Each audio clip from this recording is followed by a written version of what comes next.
ये है दुनिया का सबसे घनी आबादी वाला आइलैंड। इसके चारों तरफ देखें, समंदर ही समंदर नजर आता है। यहाँ पीने का पानी तक दूसरे आइलैंड से लाना पड़ता है। यहाँ रहना काफी मुश्किल है, फिर भी लोग रहते हैं। लेकिन इसका भविष्य खतरे में है। ये है सेंटा डेल क्रूज इस्लॉट। यहाँ पैर रखने की भी जगह नहीं है। इसका क्षेत्रफल सिर्फ 1 स्क्वायर किलोमीटर का 1% है, यानी 0.12 स्क्वायर किलोमीटर में ये आइलैंड बसा हुआ है। एंट्री करते ही इस आइलैंड में देखने को मिलते हैं लोग, चारों तरफ इंसान। आप यहाँ 1 सेकंड के लिए भी खुद को अकेला नहीं कर सकते। औसतन एक कमरे में 2 या 3 लोग रहते हैं, लेकिन इस कमरे को आप जरा देखिए, अंदाजा लगाइए इसमें कितने लोग रहते होंगे। कमरा बेहद ही छोटा है, फिर भी इसमें 10 लोग रहते हैं। कोलंबिया के कैरिबियन सागर में बसा सेंटा डेल क्रूज स्लॉट आपको दूर से ही नजर आ जाएगा। समंदर की लहरें जिस तरह हलचल करती रहती हैं, ठीक उसी तरह इस आइलैंड पर इंसानों की हलचल कभी बंद नहीं होती, क्योंकि ये दुनिया का सबसे घनी आबादी वाला आइलैंड है। सबसे पहले कोलंबिया देश के कार्टेजेना शहर के एयरपोर्ट पर पहुंचना होगा। इसके बाद तिएरा बॉम्बो आइलैंड या फिर इस्ला मुइसरा आइलैंड पर स्पीड बोट की मदद से जाना पड़ेगा।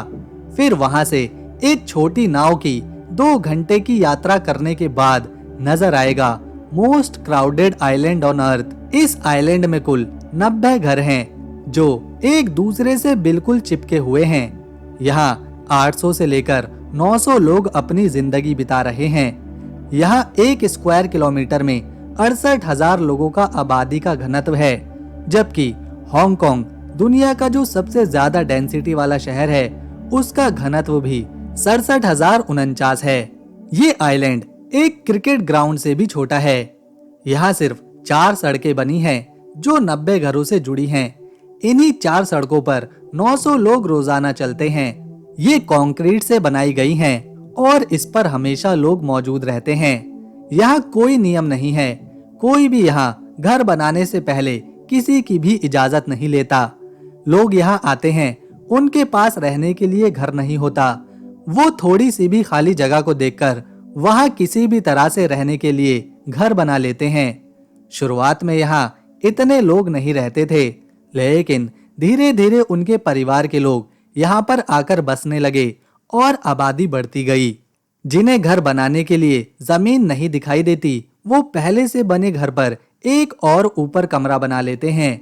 जिसका जहां मन करता है वो अपने लिए घर बना लेता है, कोई किसी को नहीं रोकता।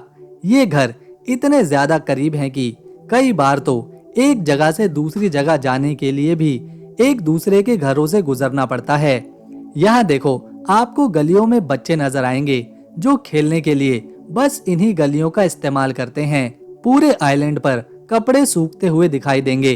घरों का आधे से भी ज्यादा सामान सड़क किनारे पड़ा होता है, गद्दे, कुर्सियां, सब कुछ, क्योंकि कमरे बहुत छोटे हैं। लोग गर्मी से बेहाल हैं और इतनी गर्मी में एक कमरे में 10 लोगों का सोना और ज्यादा भयानक बन जाता है। यहाँ बिजली भी ना के बराबर है। कुछ सौर पैनल लगे हैं, लेकिन उनसे बात नहीं बनती। कुछ जनरेटर हैं जिन्हें सिर्फ रात में ही कुछ घंटों के लिए चालू किया जाता है। यहाँ जीवन जीना बेहद ही मुश्किल है। लड़कियां 16 साल की उम्र में बच्चे को जन्म दे देती हैं। औसतन हर महिला यहाँ 2 से लेकर 5 बच्चों को जन्म देती है। यहाँ एक अस्पताल है और नर्स है जिसने इस सेंटा डेल क्रूज आइलैंड के हर बच्चे को पैदा करवाया है। वो यहाँ ये काम पिछले 40 सालों से कर रही है, बच्चों का इलाज भी करती है। इस आइलैंड पर एक अनोखी परंपरा है। यहाँ आधिकारिक रूप से लोग शादी नहीं करते, बस वो अपने साथी के साथ जीवन बिताते हैं। महिलाएं 1 से ज्यादा पुरुषों के बच्चों को जन्म देती हैं और ऐसा यहाँ सामान्य बात है। यहाँ आबादी तेजी से बढ़ रही है। यहाँ की महिलाएं और पुरुष बिना शादी किए साथ रहते हैं, बच्चे पैदा करते हैं और जीवन चलाते हैं। एक चर्च है जहाँ लोग प्रेयर करते हैं। बच्चों की शिक्षा के लिए एक स्कूल है, एक अस्पताल है और एक बार भी है। आइलैंड में 3 मार्केट्स मौजूद हैं जहां रोजमर्रा का सामान मिलता है, सब्जियां, ड्रिंक्स, दवाइयां, कपड़े, सभी कुछ। इस आइलैंड की सबसे बड़ी समस्या है कूड़ा। जहां देखो वहां कचरे की थैलियां देखी जा सकती हैं। इसमें कुछ कई दिन पुरानी हैं, जिनमें खाना कूड़ा सड़ रहा है और ये दुर्गंध फैला रही हैं। लोग अपना कुछ कूड़ा समंदर में ही फेंक देते हैं। कुछ को दूर ले जाकर जमीन वाले इलाकों में छोड़ा जाता है। गंदगी से फैलने वाली बीमारियों का खतरा यहाँ हमेशा बना रहता है, खास तौर पर बच्चों के लिए। बिजली के अलावा यहाँ पानी की भी किल्लत है। लोग अपना किचन भी साफ नहीं कर पाते। इन्हें पीने के लिए मेनलैंड से जाकर पानी लाना पड़ता है। यहाँ पानी की सख्त कमी है। आइलैंड के लोग कोलंबिया देश की करेंसी का इस्तेमाल करते हैं, जो इंडिया के 0.19 पैसे के बराबर है।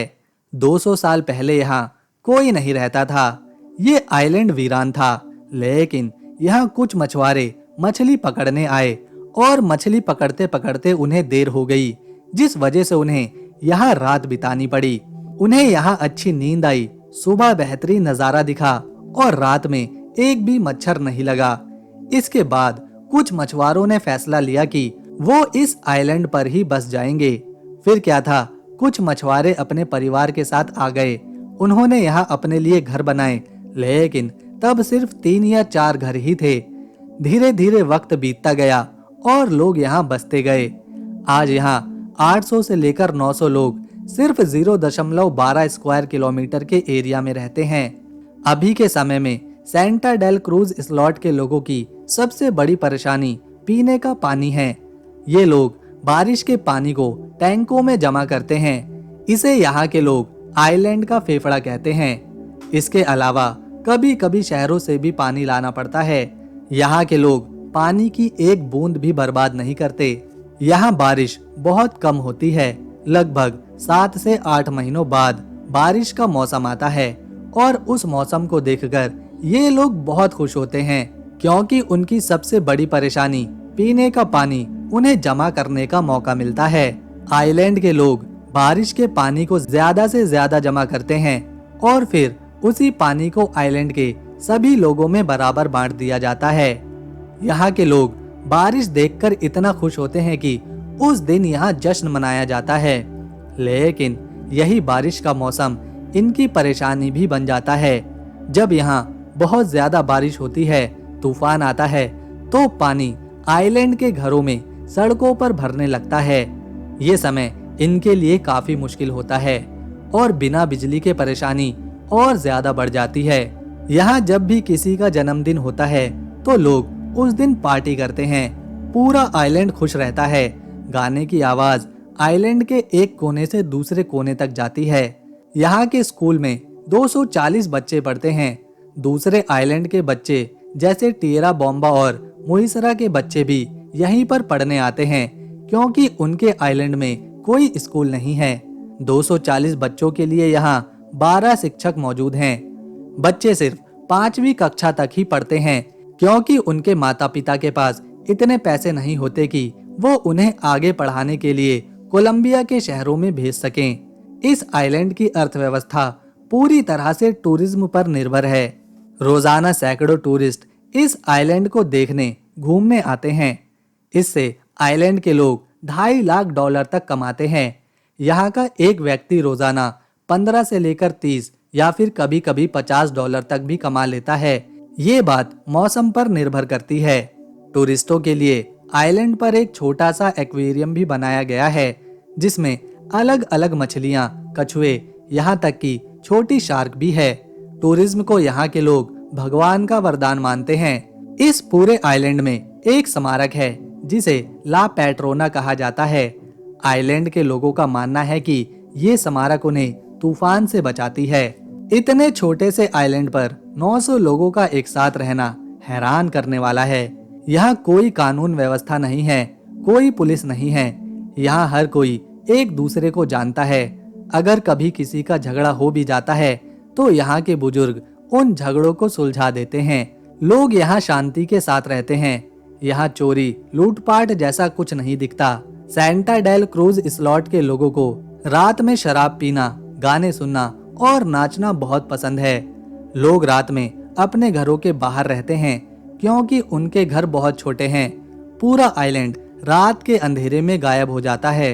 लोग दिन में अपना मोबाइल चार्ज करते हैं और उनके टॉर्च का इस्तेमाल रात में करते हैं। रोशनी के लिए मोमबत्ती का भी यहाँ इस्तेमाल होता है। यहाँ जगह की बहुत कमी है, इसीलिए कोई कब्रिस्तान नहीं है। जब कोई यहाँ पर मर जाता है तो उसे नाव में रखकर पास की जमीन पर दफना दिया जाता है। लोग स्पेनिश भाषा बोलते हैं। बच्चों को फुटबॉल खेलना यहाँ बेहद पसंद होता है। खाने में मछली, केकड़ा इनका मुख्य खाना होता है। इसके अलावा यहाँ के लोग बहुत ही लंबा जीवन जीते हैं। यहाँ के एक व्यक्ति की औसतन आय लगभग 85 से 90 साल की है। उम्मीद करते हैं आपको वीडियो और इन्फॉर्मेशन पसंद आई होगी। अगर हाँ तो इस वीडियो को एक लाइक दें, शेयर करें और चैनल को सब्सक्राइब कर बेल आइकन जरूर दबाएं ताकि हम ऐसे ही और वीडियोस आपके लिए लाते रहें। हम मिलेंगे नेक्स्ट वीडियो में, तब तक के लिए नमस्कार, अपना ख्याल रखें।